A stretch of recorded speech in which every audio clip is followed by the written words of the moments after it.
पिछले लेक्चर में हमने प्रथम कोटि की अभिक्रिया के समीकरण के बारे में बताया था, यानी k equal to 2.303 upon t log a upon a minus x, और यहाँ पर बेस कितना रहेगा, 10 रहेगा। अब हम आज निकालेंगे प्रथम कोटि की अभिक्रिया की अर्धायु, यानी half life period for first order reaction. प्रथम कोटि की अभिक्रिया की अर्धायु,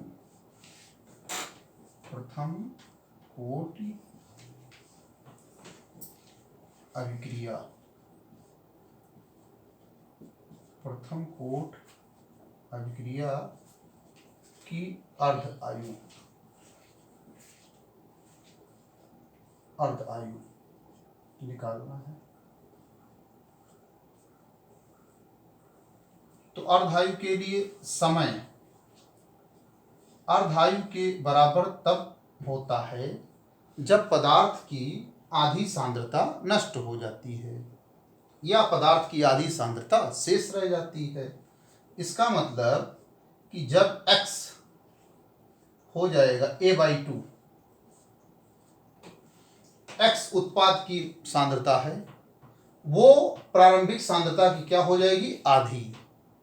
तो आधी नष्ट हो जाएगी, आधी बचेगी।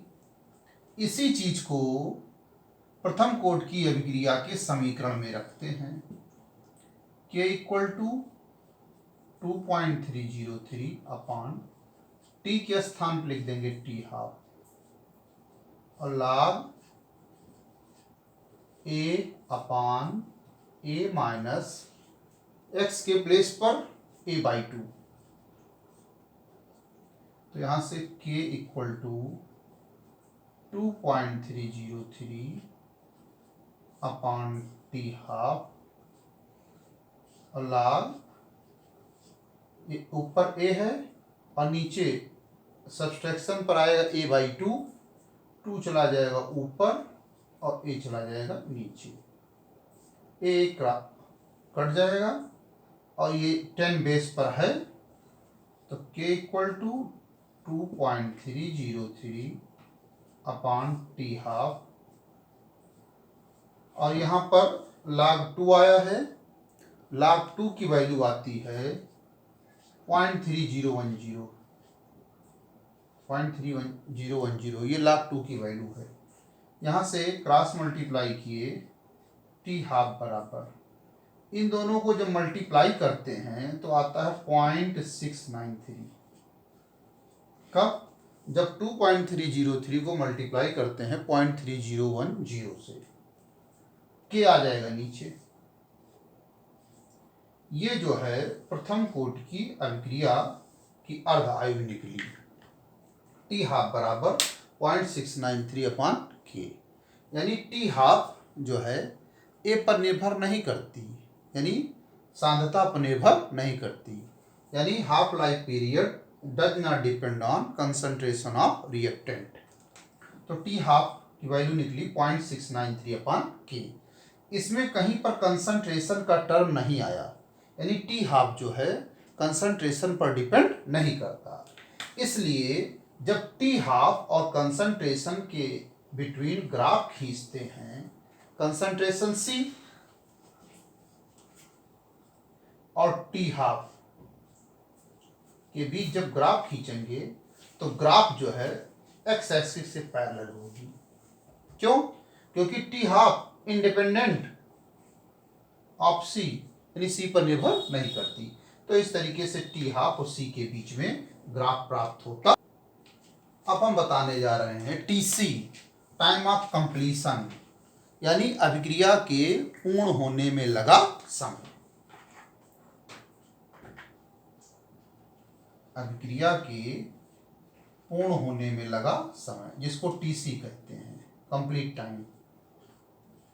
अभिक्रिया के पूर्ण होने में लगा समय।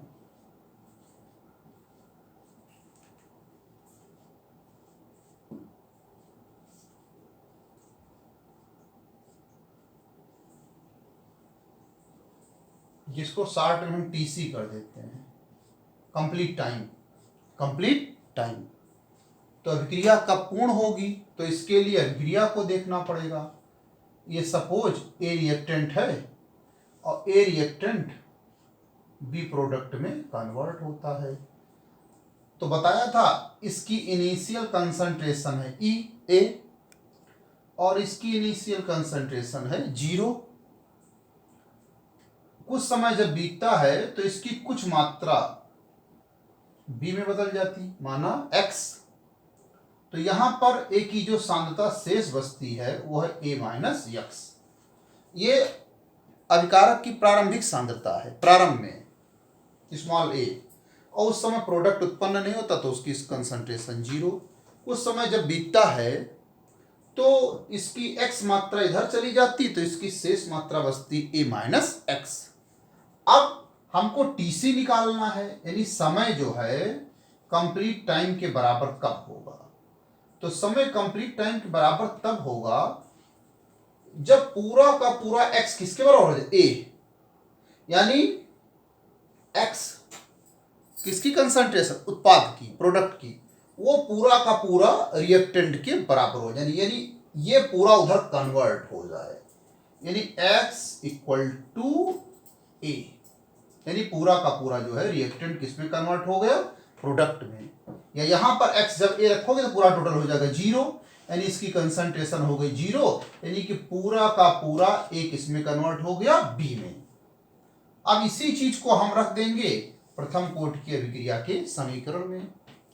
तो k equal to 2.303 upon t log a बटे a माइनस एक्स के प्लेस पर रख देंगे a, और यहां से क्रॉस मल्टीप्लाई में t को हम यहां कर दें और k को हम यहां कर दें, tc लिखते हैं कंप्लीट टाइम। तो tc जो निकलेगा यहाँ a माइनस ए 0 हो जाएगा, और 0 से जब किसी भी नंबर को हम डिवाइड करते हैं तो इनफाइनाइट आता है। हाँ, 1 सेकेंड के लिए इलेक्ट्रिसिटी चली गई थी। तो यहाँ पर जैसा कि आप देख रहे थे कंप्लीट टाइम जो निकला वो इनफाइनाइट निकला, अनंत निकला। इसका मतलब क्या हुआ, जो प्रथम कोटि की अभिक्रिया होती है उसको कंप्लीट होने में इनफाइनाइट टाइम लगता है। प्रथम कोटि की अभिक्रिया को पूर्ण होने में कितना समय लगता है, इनफाइनाइट, यानी अनंत समय में वो जो है रिएक्टेंट बदलेगा प्रोडक्ट में। इसीलिए रेडियो एक्टिविटी को कहा जाता है कि वो रेडियो एक्टिव सब्सटेंस जो है इनफाइनाइट टाइम में जो है डिके या होते हैं, डिसइंटीग्रेट होते हैं। अब इस इक्वेशन पर एक न्यूमेरिकल लगवाते हैं। जैसे एक न्यूमेरिकल इस इक्वेशन पर लेते हैं,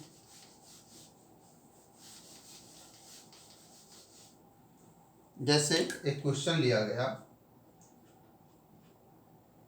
कि एक प्रथम कोटि की अभिक्रिया, एक प्रथम कोटि अभिक्रिया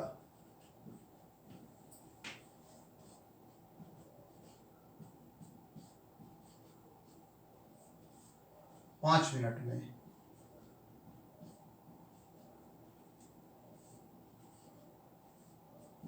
मान लीजिए 20% कंप्लीट होती है, 20% पूर्ण होती है।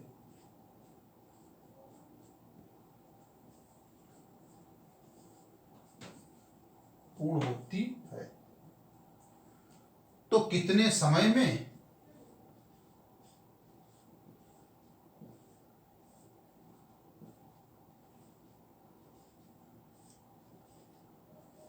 कितने समय में वह 60% पूर्ण होगी।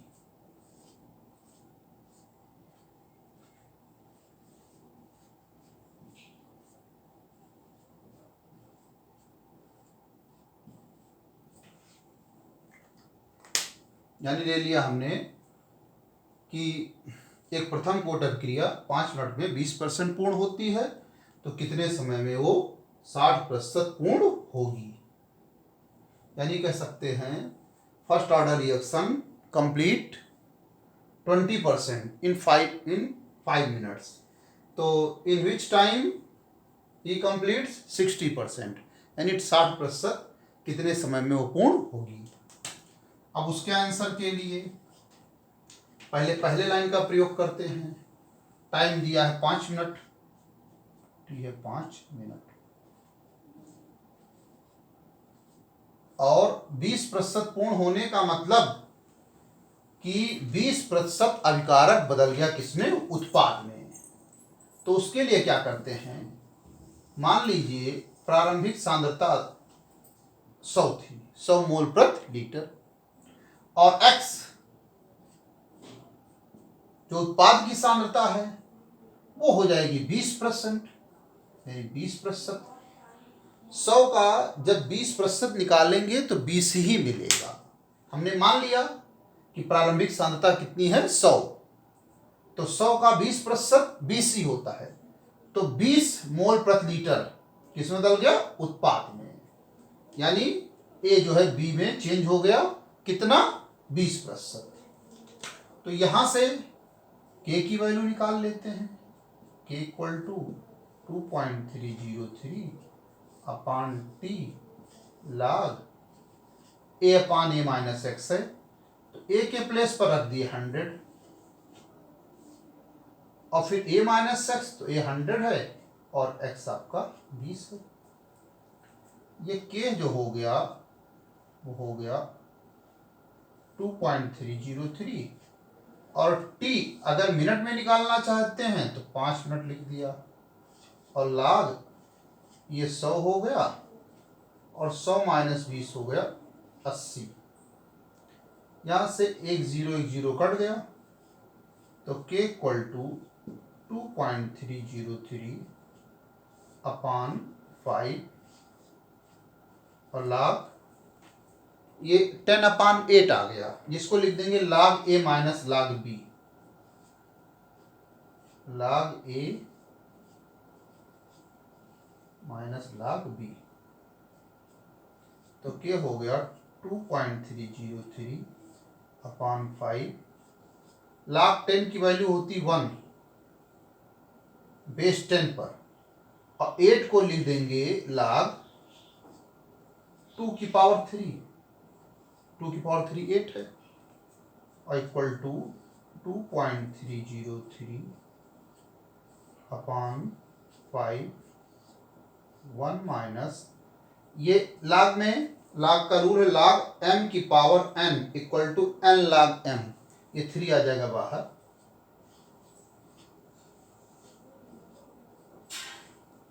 अब इसके बाद 2.303 अपान 5, 1 माइनस 3, log 2 की वैल्यू होती है 0.3010। अब यहां पर थोड़ा इसको आगे बढ़ते हैं सॉल्व करने के लिए।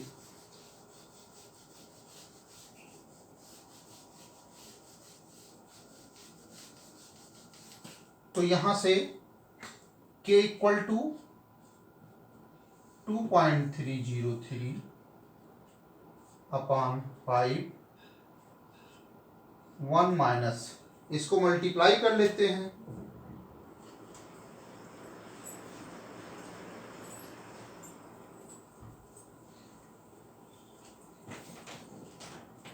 ये हो गया।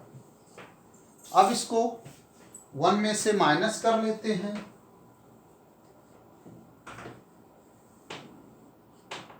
पॉइंट 9030 माइनस कर लेते हैं, तो 0 आ जाएगा।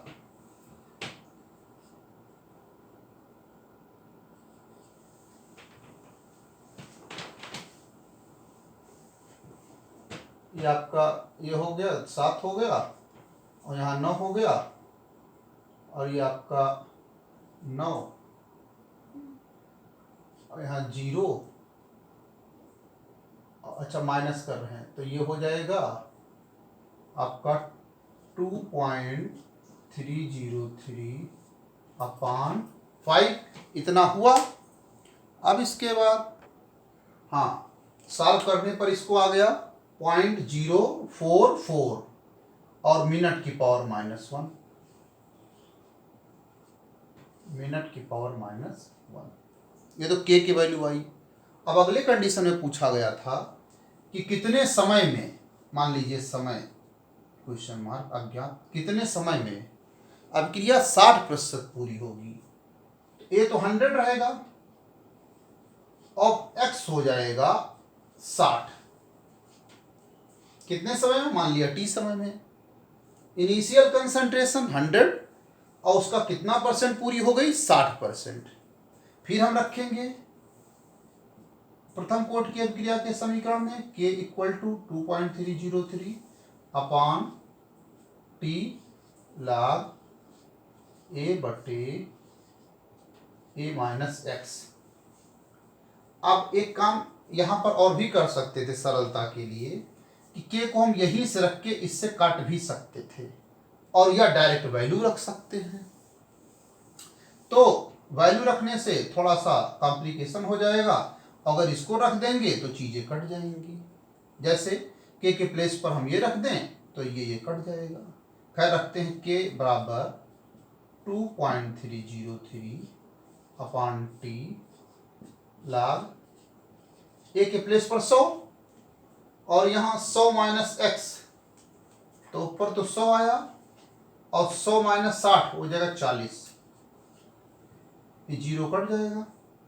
तो k इक्वल टू हो जाएगा 2.303 अपॉन टी log ऊपर 10 नीचे 4, तो इसमें फार्मूला लगा देंगे log a upon b, log a minus log b, तो log 10 माइनस log 4 बराबर 2.303 अपॉन 10। log 10 की वैल्यू हो जाएगी 1 और इस 4 को लिख देंगे जैसे पिछले में लिखा था 2 की पावर 2 और 2 बाहर आ जाएगा और log 2 अंदर चला जाएगा और log 2 की वैल्यू रख देंगे 0.3010। फिर 2.303 अपॉन टी 1 माइनस मल्टीप्लाई करेंगे 0 हो जाएगा 2। अब इसको फिर 1 में से माइनस करेंगे तो 1.0000 और ये आ जाएगा 0.6020 माइनस में ये 0 आएगा, फिर यहाँ पर 8 हो जाएगा, फिर 9 हो जाएगा और ये 3 हो जाएगा और यहाँ लग जाएगा, ये आपका आ जाएगा 2.303 अपॉन टी और यहाँ पर 0.3980। अब यहाँ पर चाहें तो k यहाँ से रख दें और सीधे सीधे सॉल्व कर लें। जैसे k हम रख दी यहाँ पर 0.044 और यहाँ से क्रॉस मल्टीप्लाई कर लिए तो यहाँ से आपका t निकल आएगा, t इक्वल टू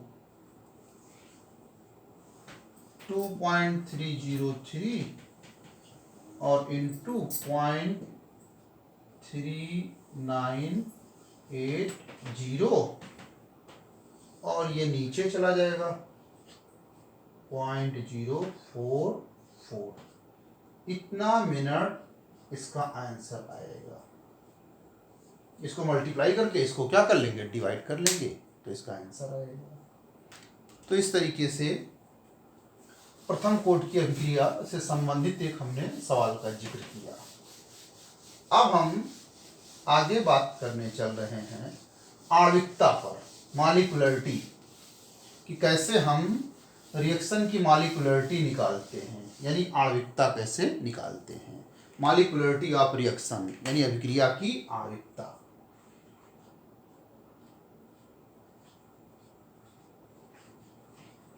आणविकता, मॉलिक्यूलरिटी।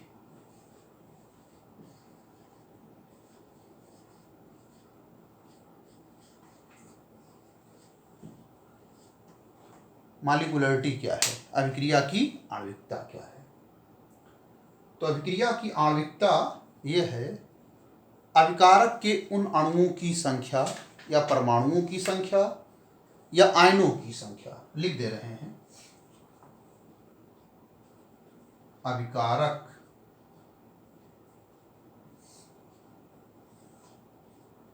के अणुओं या आयनों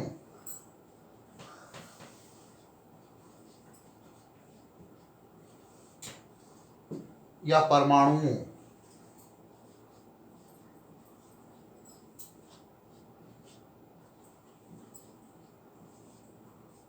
यानी अभिकारक के अणुओं या आयनों या परमाणुओं की संख्या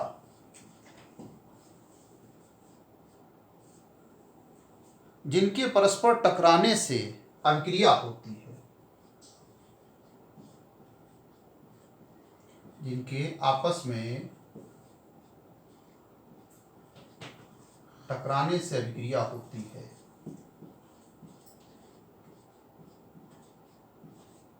आपस में टकराने से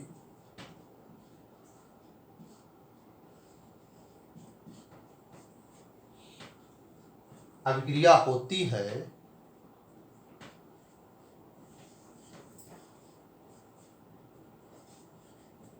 आणविकता कहलाती है। उसी को क्या कहते हैं, आणविकता। अभिकारक के अणुओं की संख्या, आयनों की संख्या, परमाणुओं की संख्या जिनके आपस में टकराने से अभिक्रिया होती है, उसको हम क्या कहते हैं, आणविकता कहते हैं। अब दो प्रकार की अभिक्रियाएं हैं, एलिमेंट्री रिएक्शंस और कॉम्प्लिकेटेड रिएक्शंस।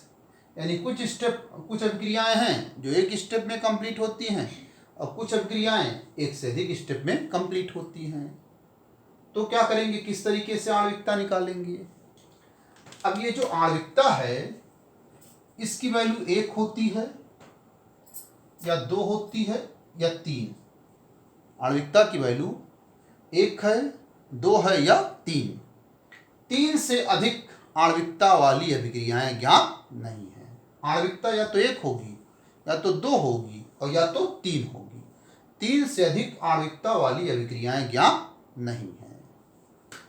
जिन अभिक्रियाओं की आणविकता 1 होती है उनको एकाणुक अभिक्रियाएं कहते हैं, यूनिमॉलिक्यूलर। और जिन अभिक्रियाओं की आणविकता 2 होती है वो द्विअणुक, बाईमॉलिक्यूलर रिएक्शन। और जिन अभिक्रियाओं की आणविकता 3 होती है, त्रिअणुक, टरमॉलिक्यूलर रिएक्शन। यानी वे अभिक्रियाएं जिनकी आणविकता 1 होती है, एकाणुक अभिक्रियाएं, जिनकी आणविकता 2 द्विअणुक और जिनकी आणविकता 3 त्रिअणुक। अब आणविकता कभी शून्य नहीं होती। क्यों? अभिकारक के अणुओं की संख्या शून्य कभी होगी ही नहीं अभिक्रिया में। तो क्या करते हैं, इसके लिए हम जैसे एकाणुक अभिक्रिया का उदाहरण लिख देते हैं, द्विअणुक अभिक्रिया का उदाहरण लिख देते हैं और त्रिअणुक अभिक्रिया का उदाहरण लिख देते हैं। लेकिन ये उदाहरण केवल उन्हीं में प्रयोग होगा जो अभिक्रियाएं केवल एक स्टेप में कंप्लीट होती हैं, जिनको हम एलिमेंट्री रिएक्शंस कहते हैं या हिंदी में प्रारंभिक अभिक्रियाएं कहते हैं। यानी प्रारंभिक अभिक्रियाओं की आणविकता, मॉलिक्यूलरिटी ऑफ एलिमेंट्री रिएक्शंस।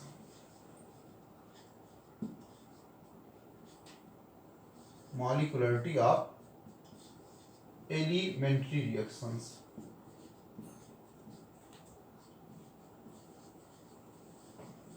यानी प्रारंभिक अभिक्रियाओं की आणविकता। ये वे अभिक्रियाएं होती हैं जो केवल एक स्टेप में कंप्लीट हो जाती हैं। तो उनमें आप देख लीजिए अभिकारक के अणुओं की या आयनों की या परमाणुओं की कुल कितनी संख्या है, उसी को हम कहेंगे आणविकता। जैसे आणविकता 1 का एग्जाम्पल अमोनियम नाइट्राइड का अपघटन, decomposition of ammonium nitride, decomposition of ammonium nitride. Ammonium nitride का डिकम्पोजिशन होता नाइट्रोजन और वाटर में, नाइट्रोजन और वाटर में। ये एक आणुक अभिक्रिया का उदाहरण है। और द्विअणुक अभिक्रिया का उदाहरण जैसे हाइड्रोजन और आयोडीन से हाइड्रोजन आयोडाइड का बनना। अब इसमें देखिए अभिकारक के अणुओं की संख्या एक एक कितनी हो गई? 2, तो इसकी आणविकता 2 हो गई। और जिनकी आणविकता 3 है उसमें जैसे हमने एग्जाम्पल लिख दिया,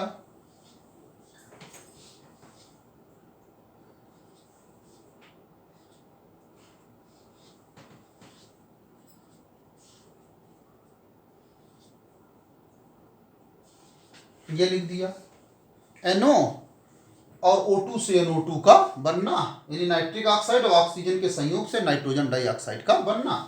इसमें अभिकारक के अणुओं की संख्या 2 और एक कितनी? 3, तो ये हो गई त्रिअणुक अभिक्रिया।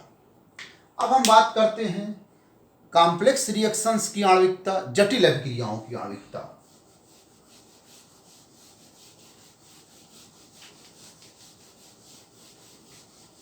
जटिल अभिक्रियाओं की आणविकता, मॉलिक्यूलरिटी ऑफ कॉम्प्लेक्स रिएक्शंस, यानी जटिल अभिक्रियाओं की आणविकता।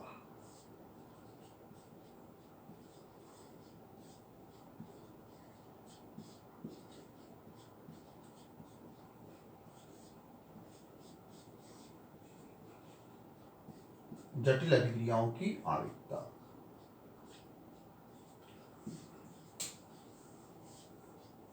जटिल अभिक्रियाओं का मतलब जो कई स्टेप में कंप्लीट होती हैं।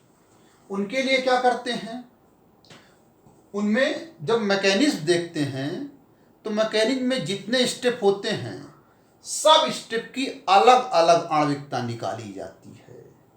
जैसे एक हमने एग्जाम्पल लिखा, मान लीजिए ये मीथेन है और मीथेन की क्लोरीन से हमने क्रिया कराई और बना कार्बन टेट्राक्लोराइड और हाइड्रोजन क्लोराइड। जब संतुलित किए इसको तो यहां पर 2 लगा और हाइड्रोजन 4 है तो यहां 4 लगा, तब क्लोरीन हो गई 4 और 4 8, तो यहां पर हमने लगा दिया 4। जैसे हमने एक रिएक्शन लिखा, मीथेन क्लोरीन के संयोग से कार्बन टेट्राक्लोराइड का बनना और हाइड्रोजन क्लोराइड का बनना। ये जटिल अभिक्रिया का उदाहरण है। क्यों? ये अभिक्रिया 4 स्टेप में कंप्लीट होती है। कितने स्टेप में? 4। उसको हम कहेंगे क्रिया विधि। क्रिया विधि तो 4 स्टेप में पहला स्टेप, चारों स्टेप में बारी बारी से एक एक हाइड्रोजन हटाया जाएगा क्लोरीन के द्वारा। ये हमने पहले एक हाइड्रोजन हटाया,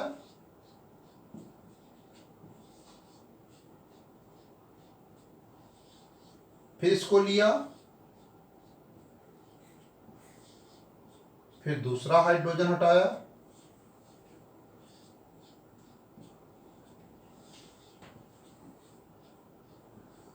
इसके बाद तीसरा हाइड्रोजन हटाया,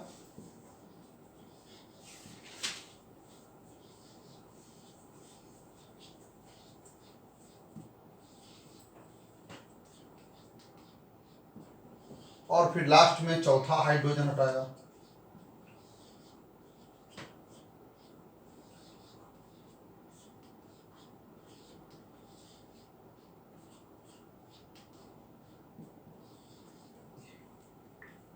यह अभिक्रिया जो देखने में लग रहा है एक स्टेप में कंप्लीट हो रही है, वो 4 स्टेप में, स्टेप 1, स्टेप 2 और स्टेप 3 और स्टेप 4, 4 स्टेप में हो रही है।